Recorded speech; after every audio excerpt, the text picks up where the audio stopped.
मला वाटतं आदरणीय शिवसेनेचे पक्षप्रमुख उद्धवजी ठाकरे साहेब यांच्या मार्गदर्शनानुसार आम्ही इथं आलेलो आहोत आणि आदरणीय शिवसेनेचे आमचे नेते आहेत लोकसभेचे संजय राऊत साहेब यांच्या नेतृत्वाखाली आम्ही त्या बैठकीला जाणार आहे. त्या बैठकीमध्ये आमचं एकच म्हणणं आहे की आम्ही लॉयल आहोत आणि ह्या इंडिया आघाडीवर आम्ही निश्चितपणे तसेच राहणार, जसे होतो तसेच. सत्तेसाठी इकडे तिकडे पळणारी आमची अवलाद नाही, त्याच्यामुळे आम्ही आहोत तसेच राहणार. हा त्यातला आमच्याच दृष्टीने महत्त्वाचा मुद्दा. पुढचा मुद्दा सरकार स्थापनेसाठी काय करणार का, तर ते वरिष्ठ नेते करतायत, त्याला आमची साथ असेल.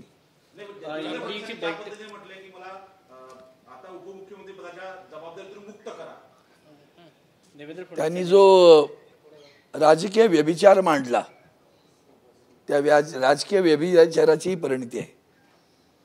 आज त्यांना कळ असेल कपट फार काळ चालत नाही आणि ते कधीतरी उघडकीस येतं. आज त्याचे चटके त्यांना स्वतःला दाहकपणे करायला 45+, 45+. ते दुसरे पण आहेत बोल का, त्या दुसऱ्यांचं येत नाहीये नाव, शांत आहेत वाटतं, लपलेत कुठेतरी. 18च्या वर जर विकासाकडची माणसं तुम्ही राजीनामा राजकारण सोडून देईन, त्यांना पण जरा विचारून घ्या तुम्ही कधी संन्यास घेताय. आता वाट पाहते जनता तुमच्या संन्यासाची. अहंकाराने डबडबलेली लोक आहेत आणि जो राजकीय व्यभिचार, सामाजिक व्यभिचार, वैचारिक व्यभिचार आणि आर्थिक व्यभिचार शब्द वापरतोय बरं मी, भ्रष्टाचार नाही म्हणत आहे, व्यभिचार. लॉन्ड्री ही व्यभिचाराचं प्रतीक आहे. असा वैचारिक व्यभिचार ज्याच्या अधिष्ठान उभा राहिला त्याचं एक प्रतीक म्हणजे देवेंद्र फडणवीस. पण ते नव्हे, त्यांच्या मागे 2 जण आहेत ना, ते कसे चूक लपतील. त्याच्याशिवाय त्यांनी एवढं केलं का? हा व्यभिचार त्यांनी उगाच केला, कोणाच्या तरी सहकार्यच केला ना. आमचाही एक व्यभिचारीच त्यांना भेटला ना. मग हे व्यभिचाराला देणारे म्हणजे मी एक आठवण सांगतो कसे वंदनीय शिवसेना प्रमुख वागायचे. केशुभाई पटेल भारतीय जनता पक्षाचे गुजरातमधले नेते, ते तिथे त्यांच्या आपसामध्ये भांडणं झाल्यानंतर केशुभाई पटेल वंदनीय शिवसेना प्रमुखांना भेटायला आले. ताबडतोब त्यावेळेला प्रमोद महाजन सर किंवा आणखीन आमचे मुंडे साहेब हे सगळे अग्रणी असायचे भारतीय जनता पार्टीच्या. ताबडतोब त्यांचा फोनाफोनी साहेबांकडे भेटवर काय चाललंय. केशुभाई साहेबांनी सांगितलं मी निष्ठेनं युती पाळतो बरं का. केशुभाई पटेल माझ्याकडे येऊ शकतात, माझे दरवाजे उघडे आहेत, पण म्हणून मी त्यांना प्रवेश दिला नाही आणि तो दिला नाही शेवटपर्यंत. यांनी काय केलं असतं ते काय पाहिलं की तुम्ही काय केलं ते. म्हणून मी म्हणालो व्यभिचार, हा वैचारिक व्यभिचार त्यांनी केला, त्याची परिणती अजूनही नुसतीच कुदळ मारली, अजून खड्डा आहे या भराचा. तिथं सुद्धा सांगा बोलू आम्ही विषयात. माननीय संजय राऊत साहेबांशी मी या विषयावर बोलेन, बघू काय करायचं ते. पण तिथं सुद्धा असंच आहे, हेराफेरीच आहे. आजही आमचा दाट संशय आहे त्या पोस्टल मतदानामध्ये आलेल्या संदर्भात हेराफेरी केली गेलेली आहे. त्याशिवाय अमोल कीर्तीकरांचा पराभव होऊ शकत नाही.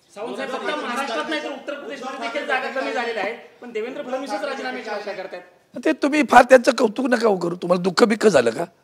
महाराष्ट्राचं चरित्र आणि चारित्र्य वेगळं आहे बरं का, ते बिघडवलंय त्यांनी. ती त्याचं तसं नाही झालंय. युपीमध्ये दाखवून दिलं अखिलेश यादवनी. आले ना, कचरा समजता सगळ्यांना तुम्ही. अहंकार रावणाचा पण असाच बुडाला होता, लक्षात ठेवा, कळलं का? आणि ज्ञानेश्वरांनी तर तुम्हाला माहिती आहे ना, भिंत चालवून दाखवलं तर चांगदेवाला, तर भिंतीवरची माणसांनी पाडलं बरं का चांगदेवाला. 2019ला 18 जागा आल्या होत्या, यावेळेस 9 जागा आलेल्या आहेत. हो कबूल आहे ना, पण तुम्ही एक विसरताय, शिवसेना फोडली, सत्तेचा गैरवापर करणारी. मी आता एक शब्द वापरला काळेसाहेब, तुम्ही विसरू नका बरं का. हां, तुम्ही सुद्धा त्याच्यात सामील आहात बरं. सगळे एक्झिट पोलवाले तुम्हीच. तुमच्याबद्दल सुद्धा चिंता व्यक्त करतो मी, कारण हा 4था स्तंभ जेव्हा असा ढासळेल ना खोट्या बातम्या देण्याने, तेव्हा तुमची विश्वासार्हता संपेल बरं का.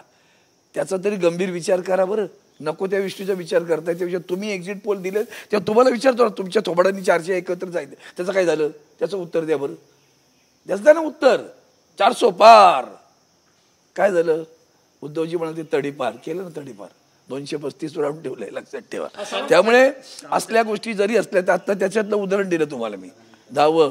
आणि म्हणून मी मगाशी आणखीन एक ते बोलले, 4ही शब्द लक्षात ठेवा. वैचारिक व्यभिचार, सामाजिक व्यभिचार, आर्थिक व्यभिचार काय पैसा वाटतात ही माणसं, त्यांना विचारा ना. मॉनिटायझेशन भ्रष्टाचार को छोडो, खातो न ती देता कुठून पैसे, मग खातो न ती. तर आमच्यासारख्यांचे हाल आहेत कुत्र्यासारखे. हे तुम्हाला माहिती नसतं का? माहिती आहे ना तुम्हाला, तुम्ही नाही बोलत. धाडस करून बोला एकदा, बघूया काय होतं. चॅनल बंद होईल का? नाही होणार. उघडा नाही का दुसरं शोधपत्रिका, एकेकाने कधी किती खर्च केला, काय केलं कळेल ना, जरा कळू द्या ना जामून समजायला. आणता कुठून असं भाजपला विचारलं का कधी? ज्या भाजपचं एवढंसं झोपडं पण नव्हतं महाराष्ट्रात कार्यालय, अख्ख्या महाराष्ट्रात त्यांची एअर कंडिशन कार्यालय, हे सप्ततारांकित आहे. विचारा ना पैसे कधी कुठं आणले म्हणून.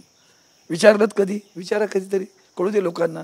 PM केअर फंड काय येतो, केअर कोणाची घेता ते पण कळू दे ना. त्यामुळे ह्या सगळे प्रश्न. अजितदादांच्या जवळपास 10 आमदारांनी सुप्रियाताईंना अभिनंदनाचा मेसेज केला आहे. चांगली गोष्ट आहे. इच्छा व्यक्त केल्याचं देखील समजतंय. संस्कृती आहे महाराष्ट्राची अभिनंदन करण्याची. बाकी पुढचा विषय माझा नाही. पहिली संस्कृती आहे, महाराष्ट्र तसा दिलदार राहिला, तसंच राहिला पाहिजे.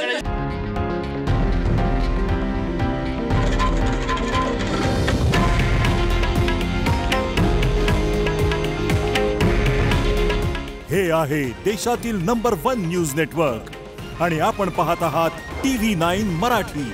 काळजी तुमची, हित महाराष्ट्राचं.